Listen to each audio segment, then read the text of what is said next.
జై శ్రీరామ్. అందరికీ నమస్కారం. కోరిన వరాలను ప్రసాదించే తల్లి ఆ వరలక్ష్మీదేవి. ఈ నెల ఆగస్టు 8వ తేదీన 3వ శ్రావణ శుక్రవారం నాడు వరలక్ష్మి వ్రతం వచ్చింది.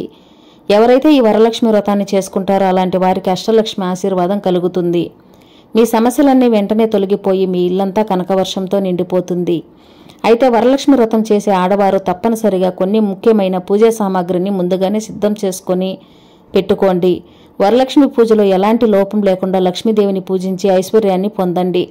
వరలక్ష్మి వ్రతానికి కావలసిన పూజా సామాగ్రి, ఏ సమయంలో వరలక్ష్మి వ్రతాన్ని ప్రారంభించాలి, పూజా విధానం గురించి ఈ వీడియోలో తెలుసుకుందాం. ముందుగా ఈ వీడియోకి ఒక లైక్ కొట్టి మా ఛానల్ని సబ్స్క్రైబ్ చేసుకోండి.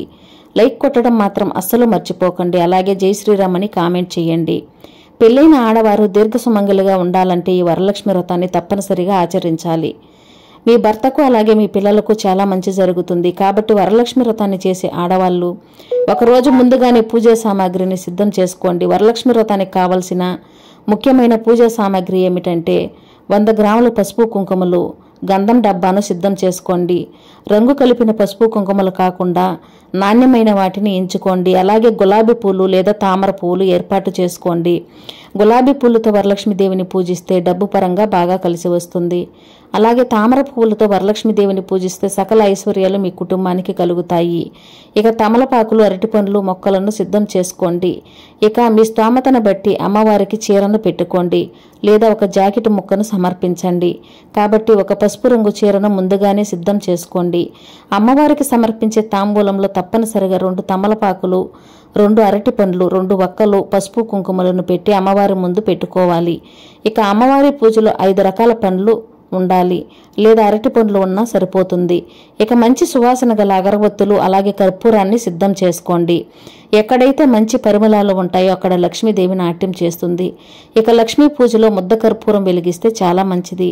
ఇక వరలక్ష్మి పూజలో తప్పనిసరిగా చిల్లర నాణ్యాలు ఉండాలి. కాబట్టి 11 రూపాయి బిళ్ళలను లేదా 21 రూపాయి బిళ్ళలను సిద్ధం చేసుకోండి. అలాగే లక్ష్మీదేవి చిత్రపటం లేదా అమ్మవారి రూపును ముందుగానే సిద్ధం చేసుకోండి. కొత్త చిత్రపటం తెచ్చుకుంటే చాలా మంచిది. ఇక కలిసిని ఏర్పాటు చేసుకోవడానికి ఒక రాగి చెంబు, కొబ్బరికాయ అలాగే ఒక ఎర్రటి వస్త్రాన్ని సిద్ధం చేసుకోండి. అలాగే నోము దారాలు తయారు చేసుకోవడానికి తెలుపు రంగు దారాన్ని తెచ్చుకోండి. ఇక వరలక్ష్మి వ్రతంలో దీపారాధన చేయడానికి 2 కుందులను ఏర్పాటు చేసుకోండి. పాత కుందులు కాకుండా కొత్త ఉపయోగిస్తే చాలా మంచిది. కాబట్టి 2 ఇత్తడి కుందులు లేదా మట్టి ప్రమిదలను సిద్ధం చేసుకోండి. ఇక దీపారాధన చేయడానికి నాణ్యమైన ఒత్తులు, ఆవు నెయ్యిని ఏర్పాటు చేసుకోండి. విశేషంగా వరలక్ష్మి పూజలో తామరకాడ ఒత్తులతో వెలిగిస్తే చాలా మంచిది. లేదా జిల్లేడు ఒత్తులను వెలిగించిన రెట్టింపు పుణ్య ఫలితం లభిస్తుంది. పసుపు కలిపిన అక్షింతలను తయారు చేసుకోండి. ఇక లక్ష్మీదేవికి వేయడానికి ఆభరణాలను సిద్ధం చేసుకోండి. లక్ష్మీదేవిని ఆభరణాలతో అలంకరించి వరలక్ష్మి వ్రతాన్ని చేసుకుంటే అమ్మవారు ఎంతో మురిసిపోతుంది. లక్ష్మీదేవికి అత్యంత ఇష్టమైన వాటిల్లో ఏనుగులు ఒకటి. కాబట్టి మీకు వీలు కుదిరితే చిన్న సైజులో ఉన్న 2 ఏనుగుల విగ్రహాలను తెచ్చుకొని వరలక్ష్మి పూజలో పెట్టుకోండి. లక్ష్మీదేవి ఎంతో సంతోషించి ఇక మీ ఇల్లంతా కనకవర్షంతో నింపేస్తుంది. ఇక చిన్న సైజులో ఉన్న లక్ష్మీదేవి విగ్రహం మీ ఇంట్లో కనుక ఉంటే వరలక్ష్మి పూజలో ఆ లక్ష్మీదేవి విగ్రహాన్ని పెట్టుకొని పంచామృతాలతో అభిషేకం చేస్తే చాలా మంచిది. ఇక అమ్మవారికి నైవేద్యం తయారు చేయడానికి ముందుగానే సరుకులు సిద్ధం చేసుకోండి. వరలక్ష్మి వ్రతాన్ని చేసే ఆడవారు ఈ పూజా సామాగ్రిని మొత్తం ఒక రోజు ముందుగానే సిద్ధం చేసుకోండి.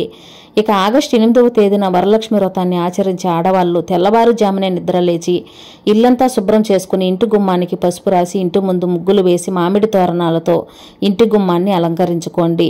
ముందుగా తులసి కోటను పూజించాలి. మొదటిగా తులసి కోటను పూజిస్తే మీ వ్రతాన్ని చిన్నగా ప్రారంభించుకోవచ్చు. ఉదయం 10:15 నుండి 12:15 నిమిషాల వరకు వరలక్ష్మి వ్రతాన్ని ప్రారంభించవచ్చు. ఇక సాయంత్రం సమయంలో వరలక్ష్మి వ్రతాన్ని చేసుకునేవారు సాయంత్రం 6 నుండి 7:30 మధ్యలో చేసుకోవాలి.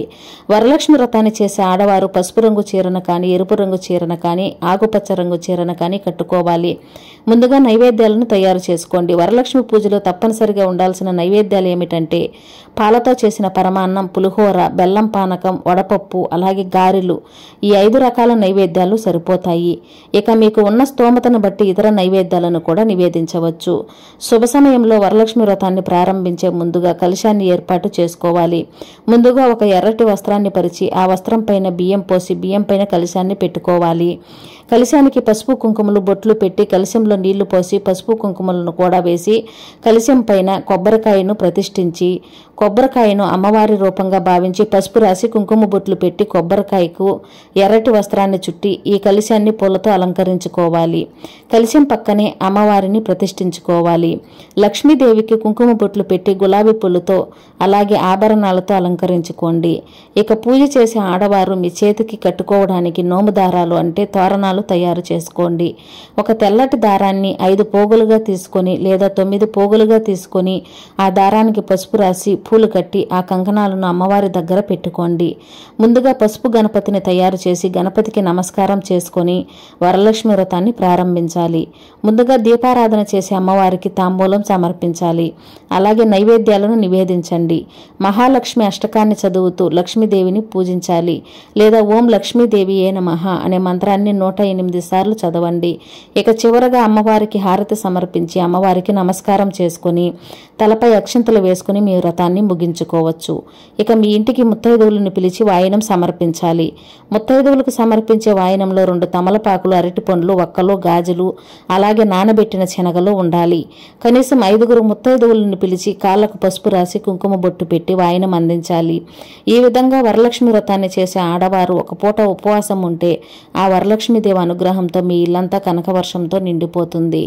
ఇంతటి శక్తి వరలక్ష్మీదేవికి ఉంటుంది. కాబట్టి ఇలా ఈ వరలక్ష్మి వ్రతాన్ని రోజు ఇలాంటి విధి విధానాలన్నీ కూడా పాటించండి. ఈ వరలక్ష్మి అనుగ్రహంతో మీ ఇల్లంతా సుఖ సంతోషాలతో అష్టైశ్వర్యాలతో ఉంటుంది. జై శ్రీరామ్.